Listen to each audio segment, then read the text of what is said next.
बात करेंगे हिमाचल प्रदेश। छोटा सा प्रदेश, खूबसूरत सा प्रदेश, लेकिन वहां पर पिछले 48 घंटों से राजनीति का अजब और गजब खेल खेला जा रहा है। खेल ऐसा कि उसमें एक्शन है, ड्रामा है, कॉमेडी है और ट्रेजेडी भी है। कल आपने देखा हिमाचल विधानसभा जो है 68 एमएलएज की विधानसभा, 40 उसमें कांग्रेस के, इसलिए उनकी सरकार भी है, 25 बीजेपी के, 40 जो कांग्रेस के विधायक, उन्हें 3 निर्दलीय विधायकों का भी साथ था। यानी कि कुल मिलाकर 43 विधायक एक तरफ और 25 एक तरफ। और चुनाव हुआ राज्यसभा का, और जीत किसकी हुई? 25 विधायकों के खेमे वाली बीजेपी के उम्मीदवार हर्ष महाजन का। 34 विधायक हर्ष महाजन के साथ, 34 विधायक अभिषेक मनु सिंघवी के साथ, कांग्रेस के उम्मीदवार। पर्ची निकाली गई और बीजेपी मुकद्दर का सिकंदर भी बनी। किस्मत ने भी साथ दिया, यानी कि किस्मत ने कांग्रेस का साथ नहीं दिया। अब उसके बाद सियासी पहिया वहीं नहीं थमा। 6 तो बागी हो गए, ये बात साफ हो गई। कांग्रेस के विधायकों की बात कर रहा हूं। 3 निर्दलीय, वो भी बीजेपी के साथ चले गए। आज बजट पर वोटिंग होनी थी, और बजट पर वोटिंग में अगर सरकार उसे पास नहीं करा पाती तो यह अपने आप में एक अविश्वास प्रस्ताव हो जाता, सरकार गिर जाती। 15 विधायक बीजेपी के निष्कासित कर दिए गए, हो हल्ला कर रहे थे। बजट पास हो गया, अनिश्चित काल के लिए विधानसभा का सत्र भंग भी कर दिया गया, यानी कि सरकार बरकरार है। लेकिन 6 विधायक जो हैं कांग्रेस के, उन्हें फिर से हेलीकॉप्टर से सीआरपीएफ के घेरे में पंचकुला लाया गया है। और कांग्रेस अब फायर फाइटिंग मूड में दिख रही है, यकायक जगी कि ये तो संकीट, ये तो संकट गंभीर है। तो पर्यवेक्षकों को नियुक्त किया गया। डीके शिव कुमार उप मुख्यमंत्री हैं कर्नाटक के, हरियाणा के मुख्यमंत्री रह चुके भूपेंद्र सिंह हुड्डा, इन्होंने कमान संभाली। पर वहां भी बात बनती नहीं दिखाई दी। आज सुबह विक्रमादित्य सिंह, वीरभद्र सिंह के बेटे और प्रदेश अध्यक्ष प्रतिभा सिंह, उनके बेटे, उन्होंने इस्तीफा दे दिया। खबर यह है कि 20 विधायक सुखविंदर सिंह सुक्खू, मौजूदा मुख्यमंत्री, कितने दिन मुख्यमंत्री रहते हैं यह अभी देखने वाली बात है, उनके साथ हैं। तो उन्हें क्या हटाया जाएगा? अभी विक्रमादित्य सिंह, उनका नंबर आएगा, या मुकेश अग्निहोत्री का भी नाम सामने आ रहा है। पर क्या यह साइड स्टोरी है? असल कहानी क्या हुई? यह राजनीति का जो अजब और गजब खेल है, और इसके मायने क्या हैं आने वाले दिनों में, उनको परखना, कसौटी पर कसना बहुत अहम हो जाता है। अब 43 विधायक आपके साथ हैं, तो आपका राज्यसभा उम्मीदवार तो जीतना चाहिए था। प्रतिभा सिंह कह रही हैं कि विधायकों की, प्रदेश अध्यक्ष हैं, विधायकों की नाराजगी स्वाभाविक है, उनको बहुत उम्मीदें थी। तो नाराजगी की खिचड़ी क्या बहुत पहले से पक रही थी? बहुत से लोग तो कहते हैं उसी दिन से पकनी शुरू हो गई, जिस दिन बतौर मुख्यमंत्री सुखविंदर सिंह सुक्खू ने शपथ ली। एवरीथिंग वाज नॉट हंकी डोरी। तो डैमेज कंट्रोल क्यों नहीं किया गया? विधायकों को मनाया क्यों नहीं गया? खबर तो यह भी आई थी कि राज्यसभा में हिमाचल के जरिए जाएंगी सोनिया गांधी, लेकिन बाद में वो राज्यसभा में घुसी राजस्थान के जरिए। तो सोनिया गांधी ने हिमाचल से उम्मीदवारी ना करके राजस्थान से उम्मीदवारी करने का फैसला क्यों किया? क्या पहले से अंदाजा था?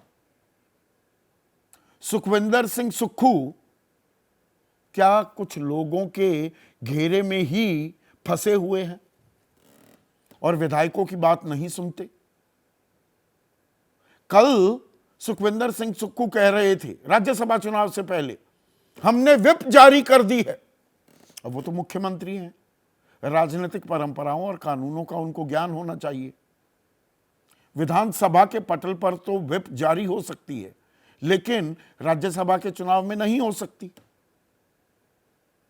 और फिर 6 विधायक कल भी शिमला से पंचकुला लाए गए सीआरपीएफ के घेरे में। अरे मुख्यमंत्री आप, पुलिस आपकी, कंट्रोल आपका, आपके विधायक चले जाते हैं।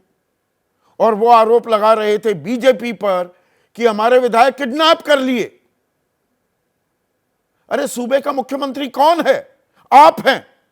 आपके रहते आप ही के विधायकों को, जनता के प्रतिनिधियों को कोई अगवा कर ले,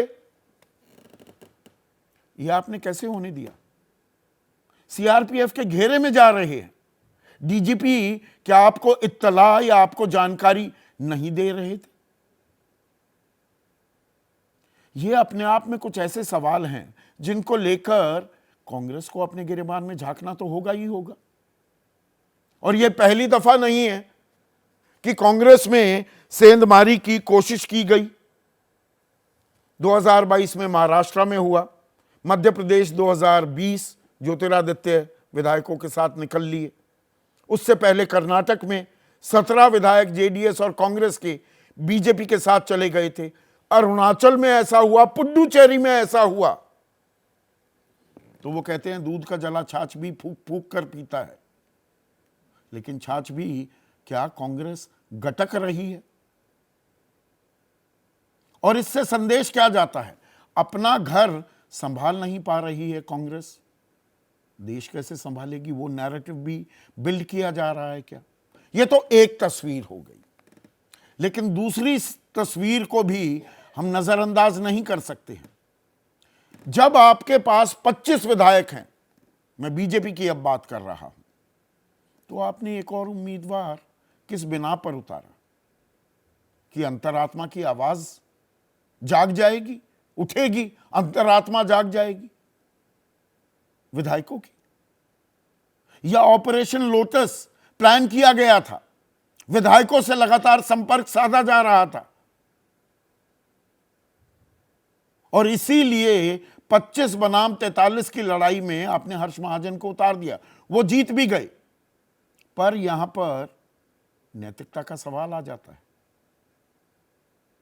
मेयर के चुनाव से लेकर राज्यसभा चुनाव से लेकर कहां कहां साम दाम दंड भेद इस्तेमाल नहीं हो रहा, और यह सिलसिला अब क्या न्यू नॉर्मल हो गया है भारतीय राजनीति का? ताल ठोक रहे थे कल जयराम ठाकुर, अल्पमत में आ गई। नतीजे की घोषणा से पहले ही जीत का जश्न मनना शुरू हो गया था। तो गणित क्या फैला रखा था? पर यह गणित मुकम्मल नहीं साबित हुआ क्या? इसीलिए भारतीय इतिहास में राज्यसभा चुनाव में पहली बार ऐसा हुआ, बराबर 34-34 वोट पड़े, सेकंड प्रेफरेंस वोट पड़े ही नहीं, मटके से पर्ची निकालनी पड़ी और तब जीत हासिल की। लेकिन क्या यह जीत आधी अधूरी ही साबित हुई है फिलहाल के लिए? सरकार बनने की संभावना तो अभी दिख नहीं रही बीजेपी की। हर्ष महाजन ये कह रहे थे राज्यसभा जीत गए, अब सरकार भी हम चलाएंगे।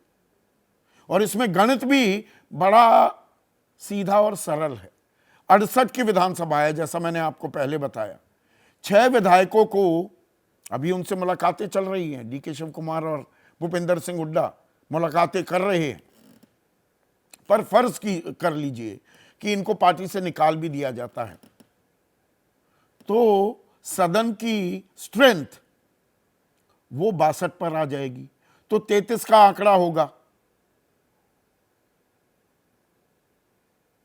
32 का, बल्कि 32 का आंकड़ा हो जाएगा बहुमत का। और कांग्रेस के पास होंगे 34, बीजेपी के पास 25 जमा 3 28 ही होंगे। तो बहुमत फिर भी कांग्रेस के साथ रहा। या अभी कुछ और विधायक भी छोड़ने का मन बना रहे हैं। विक्रमादित्य सिंह ने इस्तीफा तो दे दिया, सुक्खू ने कह दिया नामंजूर कर दिया है हमने, लेकिन वो और 6 और विधायक चले जाएं अगर बीजेपी के साथ, तो 13 विधायक हो जाते हैं जो घट जाएंगे कांग्रेस के। तो कांग्रेस 27 और बीजेपी 25 जमा 3 28 पर आ जाएगी। वेफर थिन मेजॉरिटी, लेकिन मेजॉरिटी में आ जाएगी। तो क्या ये सरकार बनेगी? पर इसमें एक और गंभीर सवाल कहीं अटका हुआ है कि राजनीति में जनता जनार्दन, ये जनादेश का अपमान हो रहा है या उसका सम्मान किया जा रहा है? और ये 24 की लड़ाई के लिए क्या एक नैरेटिव भी बिल्ड हो रहा है? और इस नैरेटिव में कौन पास होगा, कौन फेल होगा, ये तो आप जनता जनार्दन ही तय करेंगे। ऐसे में आज का सीधा सवाल, हिमाचल में जो कुछ हो रहा है उसी से जुड़ा। हिमाचल का सियासी पारा बढ़ा हुआ है, गर्दिश में कांग्रेस का सितारा, और कुर्सी का गजब खेल, ऑपरेशन लोटस पास या फेल। जैसे ही घड़ी का काटा दोपहर 2:30 पे आए, बबीता जी का दिल सास बहू साजिश के लिए मचल जाए। और ये है इनकी बहू, पूरे दिन ऑफिस की टेंशन हो जाए गॉन जब ये करें अपना फेवरेट शो फ्री टाइम पे ऑन। इनकी तरह आप भी देखिए अपना फेवरेट शो अपने टाइम पर और डाउनलोड कीजिए एबीपी लाइव ऐप अपने स्मार्ट टीवी पर।